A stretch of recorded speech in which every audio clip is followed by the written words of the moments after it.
Year அன்னைக்கு காலையிலேயே அப்பா சிக்கன் வாங்கிட்டு வந்துட்டாங்க.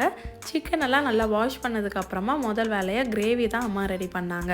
இந்த கிரேவி ரெடி பண்ணுறதுக்கு சின்ன வெங்காயம் தான் யூஸ் பண்ணாங்க. வெங்காயம், தக்காளி, பச்சை மிளகாய், இஞ்சி பூண்டு பேஸ்ட்லாம் வதங்கினதுக்கப்புறமா வாஷ் பண்ணி வச்சுருக்க சிக்கன் ஆட் பண்ணி தண்ணி எதுவும் ஊற்றாமல் ஸ்லோ ஃப்ளேமில் ஒரு 10 நிமிஷம் குக் பண்ணி எடுக்கிறாங்க.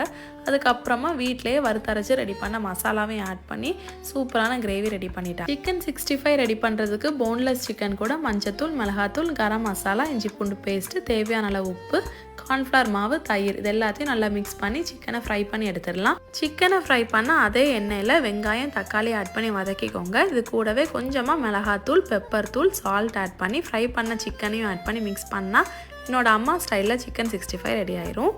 இதெல்லாம் ரெடி ஆனதுக்கப்புறமா சிக்கன் பிரியாணி பண்ண ஸ்டார்ட் பண்ணிட்டாங்க. பிரியாணிக்கு புதினா எங்கள் வீட்டிலேயே வளர்ந்த புதினா செடியிலேருந்து தான் பறித்து யூஸ் பண்ணோம். சூப்பரான ஒரு லஞ்ச் ரெடி ஆயாச்சு. இன்னொரு வீடியோவில் சந்திப்போம். பாய்.